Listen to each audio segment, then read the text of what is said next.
लेकिन कमाल का खुदा है, वो शैतान से भी नफरत नहीं करता।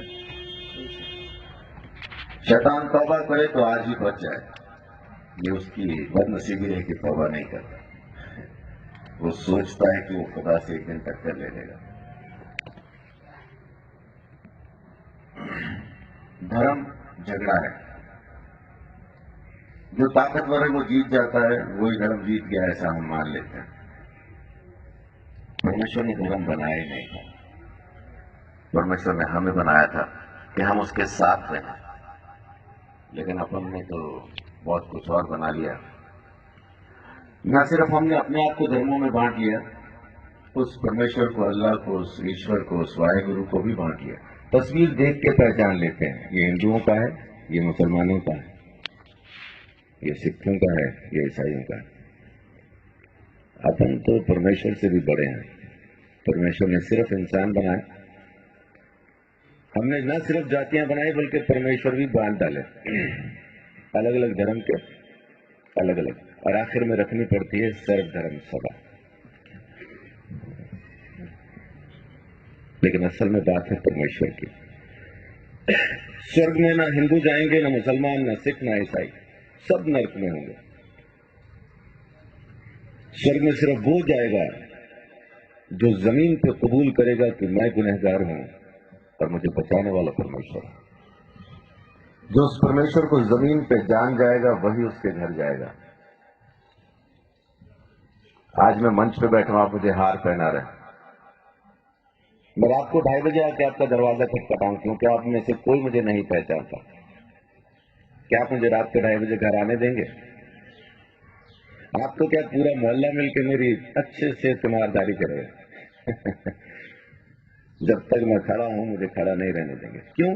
क्योंकि आप मुझे जानते नहीं, सिर्फ रिश्ते की बात है और कुछ नहीं। अगर आप मुझे नहीं जानते तो मैं आपके घर में नहीं आ सकता हूं। बिना परमेश्वर को जाने आप उसके घर कैसे जाएंगे? उसको जानना जरूरी है, यही मुक्ति है। इंसान ने धर्मों में श्रीमद् भगवद गीता, जिसको हम कर्म की किताब कहते हैं, उसमें श्री कृष्ण कहते हैं कि परमेश्वर ना भले काम स्वीकार करता है ना बुरे, तो आपके कर्मों से आपकी मुक्ति होनी नहीं है। ज्ञान के बारे में लिखा है कि वो परमेश्वर ही ज्ञान है, किताबें बांचने से कोई ज्ञानी नहीं हो जाएगा। पोथी पढ़ पढ़ जगमुआ, पंडित भयानक, 2.5 अक्षर प्रेम के पढ़े सो पंडित। अब वो प्रेम जो जान जाएगा वही तो समझ पाएगा। मुझे एक रोज किसी ने फोन किया और कहा कि पास्टर जी आपके चर्च में एक बहन आई है, उसको चर्च में आने नहीं देना। मैंने बोला आज्ञा करें, क्यों नहीं आने दूं, कारण तो बताएं। कहते कि वो बहन वेश्या है, समझाने पे भी अपना काम नहीं छोड़ती। मैंने बोला आपने अच्छा किया जो मुझे बता दिया कि वो बहन वेश्या है, मैं नहीं आने दूंगा, लेकिन एक सवाल का जवाब दें। मैं उसको परमेश्वर के घर से निकाल तो दूंगा, लेकिन भेजूं कहां? मरीज को हॉस्पिटल से तो निकाल दूं, लेकिन भेजूं कहां? ये तब समझ में आएगा जब हमें परमेश्वर की मोहब्बत समझ में आएगी, जब हम उसका प्रेम समझेंगे, हम सबसे मोहब्बत करेंगे। एक कोड़ी दूसरे कोड़ी से नफरत नहीं करता, बेशक वो इलाज में चंगा हो चुका हो, दूसरा भी कोड़ में हो, तब भी उससे नफरत नहीं करेगा, क्योंकि एक रोज ये कोड़ी था, उसको उसकी उंगलियां, उसका टेढ़ा नाक, उसके टूटे हुए पांव याद दिलाते हैं। लेकिन हम पापी हैं ये हम भूल जाते हैं और दूसरे पापी से झट से नफरत करते हैं, क्योंकि हम परमेश्वर की मोहब्बत को पहचान नहीं पाए। परमेश्वर मोहब्बत है, और अगर वो हम में नहीं है तो फिर चाहे कितना ही पूजा पाठ कीजिए, चाहे कितनी यात्राएं कीजिए, चाहे कितना ही त्याग कीजिए, दान कीजिए, कुछ फर्क नहीं पड़ता, क्योंकि परमेश्वर आप में है नहीं। अगर आपको इंसान से मोहब्बत नहीं तो परमेश्वर आप में नहीं। परमेश्वर ने मोहब्बत की और देखा कि ऋग्वेद के 10वें मंडल में जब आप पढ़ेंगे पुरुषाह सुक्ता के अंदर, तो आपको पढ़ने के लिए मिलेगा। परमेश्वर को पहचाने कैसे कि वो मेरे लिए मर रहा है, उसके बारे में लिखा है कि अश्वमेध यज्ञ का घोड़ा जिस तरह से अलग किया जाता है, वैसा ही वो पुरुष भी जब बलि किया जाएगा, अलग किया जाएगा, और उसके सिर पे कांटों का गुच्छा सिर्फ इसलिए रखा जाएगा ताकि आप पहचान पाए ये है वो मुक्तिदाता जो मेरे लिए मरता है। ये बात मैं परमेश्वर की कर रहा हूँ, ईसाइयों की कर नहीं रहा। ईसाई की सुन के अगर समझ के सुनेंगे, आपकी समझ के बिल्कुल बाहर बातचीत है। एक ईसाई बोलता है, हिंदू सुनता है, कुछ समझ में नहीं आता। लेकिन जब एक पापी बोलता है मैंने उद्धार पाया, आप भी पा सकते हैं और परमेश्वर की जरूरत आपको भी है, तो समझ में आने लगता है। तो इसलिए हिंदू मुस्लिम सिख ईसाई की चादर तो पहले उतार के फेंक दे। परमेश्वर चाहिए तो हिंदू को मिलेगा नहीं, किधर भी लिखवा लो। सिख को मिलेगा नहीं, मुसलमान को मिलेगा नहीं, ईसाई को मिलेगा नहीं, मिलेगा इंसान को। उस इंसान को जो पापी है, स्वीकार करता है कि मैं हूं पापी और मुझे एक मुक्तिदाता की जरूरत है, उसी को तो मिलेगा। पहलवान को डॉक्टर की क्या जरूरत है? जरूरत तो मरीज को है। तो धर्मी को परमेश्वर नहीं चाहिए, परमेश्वर तो पापियों को चाहिए, और पापियों को बचाने ही वो जमीन पे आया, यही उसकी मोहब्बत है। तो मैं अपनी बात को यहाँ खत्म करता हूं कि परमेश्वर प्रेम है। बाइबल के अंदर लिखा है, पहला यूहन्ना की पत्री में 4 अध्याय में लिखा है कि परमेश्वर प्रेम है। उसके प्रेम को समझेंगे तो आप अपने पापों से मुक्ति पा सकेंगे। दोबारा जन्म होना नहीं है आपका।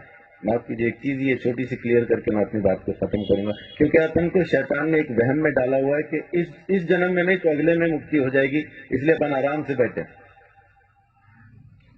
कहने वाले ने कहा था काल करे सो आज कर, आज करे सो अब, कल में परला होगी बहुरी करेगा कब। लेकिन शैतान ने बोला आज करे सो काल कर, काल करे सो परसों।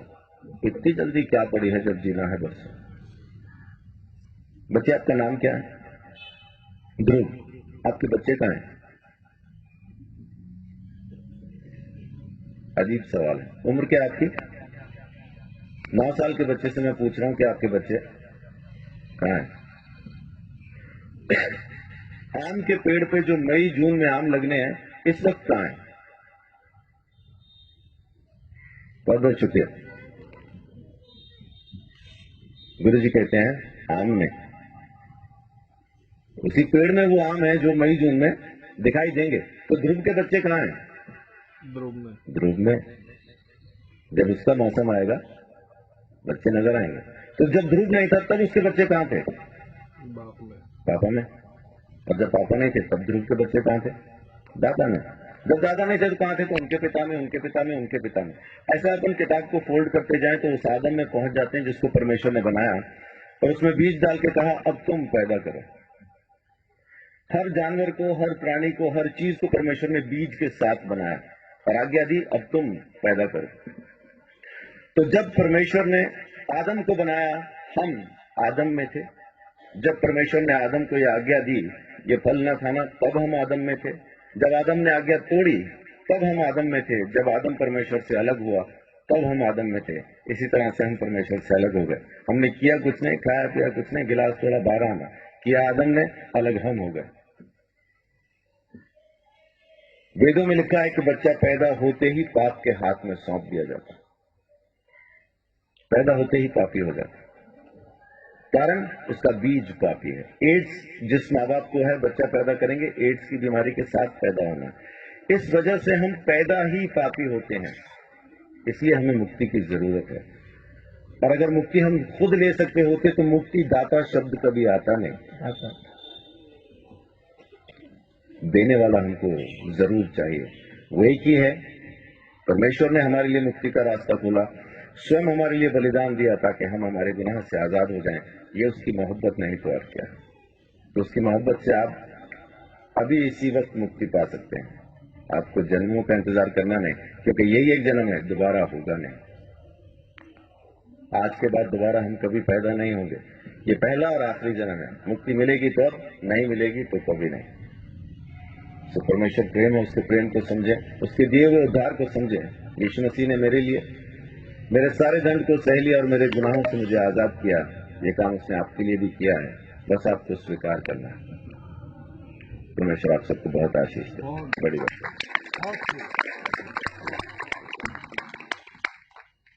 बहुत बहुत धन्यवाद पास्टर संदीप चौधरी जी का। मेरे सवाल का इन्होंने बड़े सरल रूप में उत्तर दे दिया, और अगर यही चीज हम सभी के समझ में आ जाए तो हमारा भटकाव खत्म हो जाए। मैं इनका बहुत बहुत धन्यवाद करता हूँ। इस गुरुदेव के रचित सर्व धर्म सम्मेलन के अंदर आपने पहुंचकर इस उत्सव की शोभा बढ़ाई है।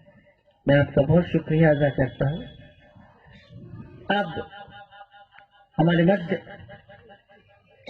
स्वामी रामानंद सरस्वती जी